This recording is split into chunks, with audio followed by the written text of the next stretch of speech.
আসসালামু আলাইকুম। দেশ বিদেশ টিভি থেকে হোসেন বলছি। আমার চ্যানেলে সবাইকে স্বাগত। মুক্তিযোদ্ধা নিয়ে বিতর্ক আগে থেকেও ছিল। অনেক লোক যারা মুক্তিযোদ্ধা না, ভুয়া মুক্তিযোদ্ধা সার্টিফিকেট নিয়েছেন এবং দেখা গেছে যে মুক্তিযুদ্ধের সময় তার জন্ম হয় নাই, সেও মুক্তিযোদ্ধা হয়ে গেছে।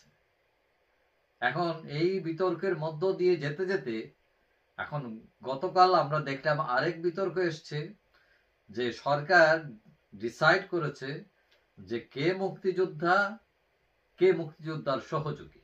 তারা দুইটা ক্যাটাগরি করে ফেলছে। এখন এই যে বিতর্ক নতুন উত্থাপিত হয়েছে, সেটাতে আওয়ামী লীগ এবং আরো কিছু মানুষ মনে করে যে এই সরকার, ডক্টর ইউনূস সরকার মুক্তিযুদ্ধের পক্ষে নয়। কারণ তারা জামাতে ইসলামী এবং কিছু ইসলামী দলগুলোর সাথে তাদের ভাবসাব, তারা মনে করে এরা ইসলামী, এরা জঙ্গি ইত্যাদি ইত্যাদি। আবার আওয়ামী লীগের নামে অভিযোগ আছে যে মুক্তিযুদ্ধকে তারা দলীয় সম্পত্তি বানাই ফেলছে। এখন এই সরকার, ডক্টর ইউনূস সরকার, মুক্তিযুদ্ধের একটা সংজ্ঞা দাঁড় করিয়েছে তারা। এবং গতকাল মঙ্গলবার থেকে হঠাৎ করে একটি মিডিয়া বা বিভিন্ন মিডিয়া বা সোশ্যাল প্ল্যাটফর্মে একটি খবর প্রচারিত হচ্ছিল। সেটা হলো যে বঙ্গবন্ধু এবং 4 নেতা সহ মুজিবনগর সরকারের অনেকেই মুক্তিযোদ্ধার সনদ বাতিল করা হয়েছে, তারা আর মুক্তিযোদ্ধা না। এবং এটা নিয়ে মোটামুটি অনেকেই বুঝে না বুঝে এটা শেয়ার করছেন।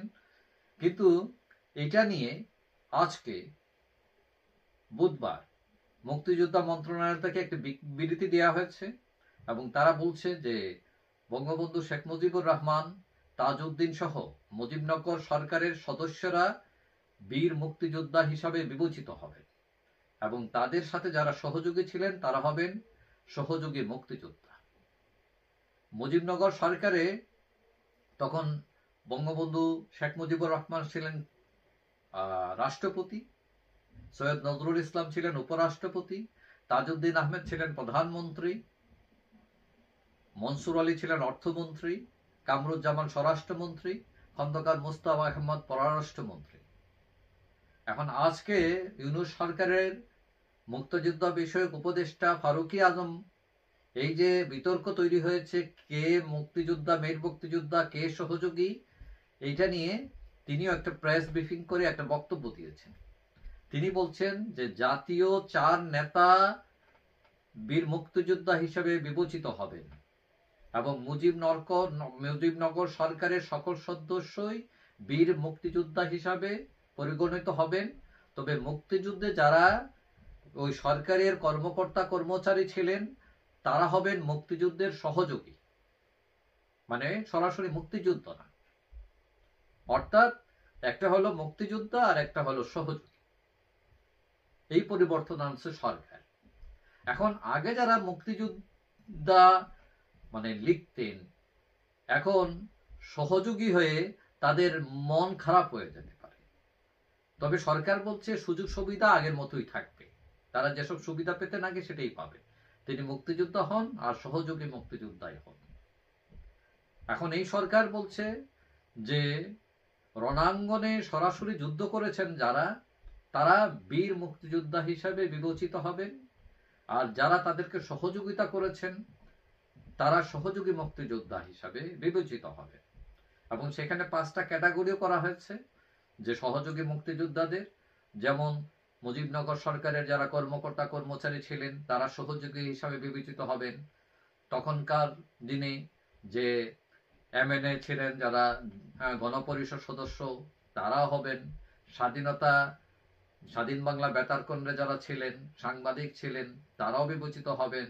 যারা ফুটবল টিমে ছিলেন তারাও সহযোগী হিসাবে বিবেচিত হবে।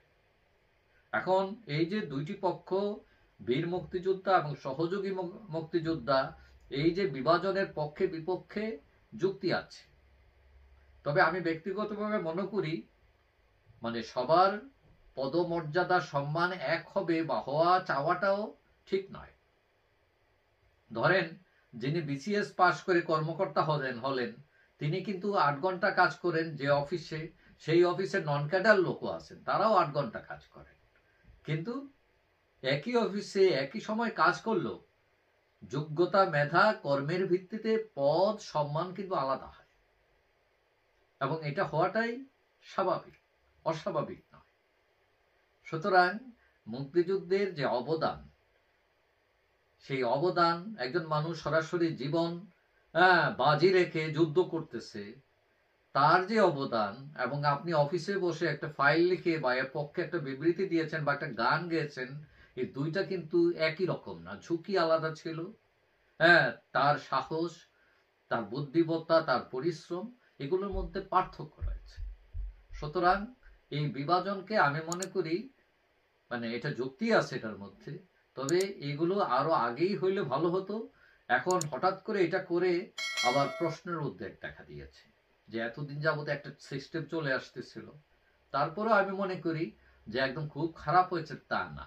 তবে আমাদের যারা এখন এটা সমালোচনা করছেন, এটা হয়তো একটা সময় তারাও মানবেন, কারণ কোনো একটা এস্টাবলিশ জিনিস সেটা আবার নতুন করে ভাঙলে, গড়তে বা একটা জায়গা স্টেবল হতে সময় লাগে। যাই হোক, সবাই ভালো থাকবেন, আশা করি দেখা হবে অন্য কোনো ভিডিওতে ইনশাআল্লাহ। আল্লাহ হাফেজ।